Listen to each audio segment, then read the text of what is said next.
جو میں تجھ سے دعا مانگا کروں، جائز دعائیں مانگا کروں، اے اللہ وہ ساری دعائیں قبول۔ ایک اور بڑا پیارا شعر ہے کہ ہاتھ اٹھتے ہی بر آئے ہر مدعا، وہ دعاؤں میں مولا اثر چاہیے، اور اب مانگتے رہیے، اپنے لیے مانگیں، اپنے گھر والوں کے لیے مانگیں، اپنے مرحومین کے لیے مانگیں، تمام دنیا کے مسلمانوں کے لیے مانگیں، اپنے وطن کے لیے مانگیں۔ ارے رحمان کے گھر آئے ہیں، رحیم کے گھر آئے ہیں، ضرور مانگیں۔ ایک بار میں جب مکہ پاک میں تھا، میں نے ایک واقعہ سنایا مجھے کسی نے، جب سے میں نے وہ واقعہ سنا ہے تو میں کوشش کرتا ہوں کہ جب کعبے کے سامنے جاؤں، یا خاص طور پہ جب میں بابے کعبہ کے سامنے جاتا ہوں، ایک الفاظ وہ کہتے ہیں نا، کچھ ایسی باتیں ہوتی دل میں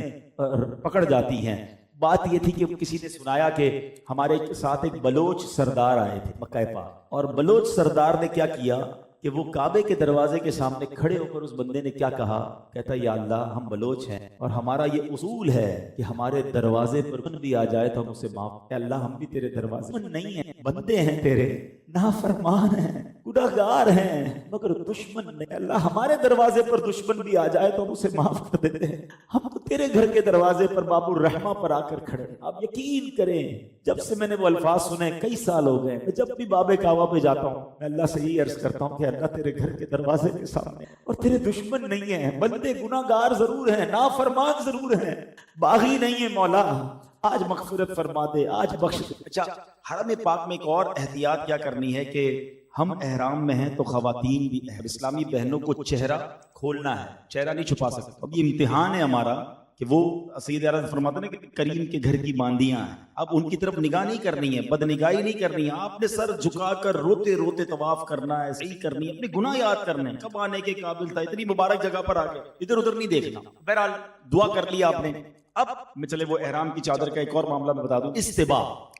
کیسے ہوگا؟ سیدھا کاندھا آپ نے کھولنا ہے۔ کچھ لوگ غلطی یہ کرتے ہیں کہ جب سے احرام پہنتے سیدھا کاندھا کھلا رکھتے ہیں، یہ جو سیدھا کاندھا کھولنا ہے یہ استباء ہے، دیکھیں گے آپ، لیکن یہ صرف طواف کے لیے۔ طواف کے بعد سعی میں بھی آپ اپنا واپس جو ہے نا وہ اس کاندھے کو چھپا لیں گے، یہ صرف سیدھا کاندھا کھولنا اونلی فور طواف۔ تو اب آپ نے سیدھا کاندھا کھول لیا، طواف کی نیت کر لی، کتاب میں طواف کی نیت بھی لکھی ہوئی ہے، حجر اسود پر آئے، بسم اللہ والحمد للہ واللہ اکبر والصلاۃ والسلام علی رسول اللہ، یہ پڑھ کر آپ نے اپنے ہاتھوں کو بوسہ دیا حجر اسود کی سیدھ میں۔ اب آپ پھر رائٹ ٹرن ہو گئے اور آپ کے الٹے ہاتھ پہ کعبہ ہو گیا۔ اب آپ نے پہلے 3 چکر میں تھوڑا تیز تیز چلنا ہے، جیسے لوگ اکڑ کے چلتے ہیں نا، اس کو رمل کہتے ہیں، لیکن اگر رش ہے، آپ کو لگتا ہے میں ذرا اکڑ کے چلوں گا، تیز چلوں گا تو ٹکراؤ ہو جائے گا، تو پھر ضروری نہیں ہے، پھر نہ کریں۔ رش نہیں ہے تو پھر سنت پر عمل کریں، یہ 3 چکر میں۔ اس کے بعد بقیہ 4 چکر آپ نارمل چال سے چلیں گے۔ ایک بات یاد رہے کہ چکر 7 ہیں، استلام 8 ہیں، یعنی 8 بار حجر اسود کو بوسہ دینا ہے، کیونکہ پہلے پہ دیں گے اور 7ویں پھر بھی دیں گے، تو ٹوٹل بوسے کتنے ہو جائیں گے؟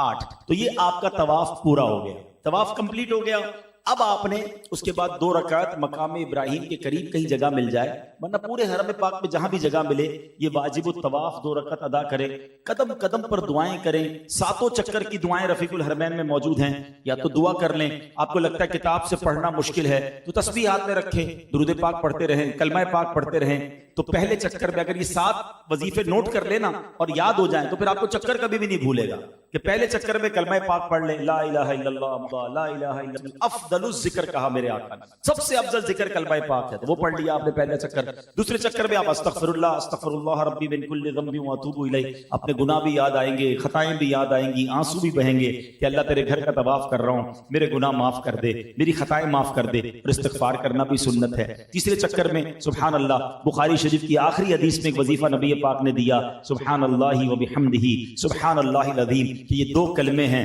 زبان پر ہلکے ہیں اور میزان پر بھاری ہیں، اور اللہ کو بھی بڑے پسند ہیں۔ وہ کون سے ہیں؟ سبحان اللہ وبحمدہ سبحان اللہ العظیم۔ تیسرا چکر اس پہ پڑھ لیں۔ چوتھے چکر پر آپ درود ابراہیمی پڑھیں، جو نماز میں درود ابراہیمی افضل درود پاک ہمیں دیا گیا۔ 5ویں چکر میں آپ کو جو درود پاک یاد ہے، الصلاۃ والسلام علیک یا رسول اللہ بھی پڑھ سکتے ہیں، یہ جو درود پاک آپ کو یاد ہے 5واں چکر، یعنی چوتھا اور 5واں درود پاک میں پڑھ لیں۔ چھٹے چکر میں آپ لا حول ولا قوت الا باللہ العلی العظیم، اس کو جنت کے خزانوں میں سے خزانہ کہا گیا حدیث پاک میں، یہ پڑھ لیں۔ اور ساتویں چکر میں حسبنا اللہ و نعم الوکیل، نعم المولا و نعم النصیر، اللہ کی رحمت کو پکارے، اللہ کی مدد کو پکارے۔ تو یہ 7 چکر کے 7 وظیفے، یہ نارملی آپ کی مرضی ہے، یہ تو ویسے میں نے اپنے طور پہ یاد کرنے کے لیے بنائے، آپ بھی بنا لیں اپنے کوئی 7 وظیفے اور نوٹ کر لیں گے تو فائدہ کیا ہوگا کہ اب کون سا چکر ہے، یا کلمہ پاک پڑھ رہا ہوں سبحان اللہ وہ بھی تیسرا ہے، استغفر اللہ تو دوسرا ہے، تو آپ کو چکر اپنے وظیفے سے یاد رہے گا، ورنہ طواف کی تسبیح بھی آتی ہے وہ بھی آپ ساتھ لے لیں۔ تو بہرحال پڑھیں، ادھر پڑھیں، جتنا پڑھنا ہے درود پاک پڑھیں، کلمہ پاک پڑھیں، ذکر الہی کریں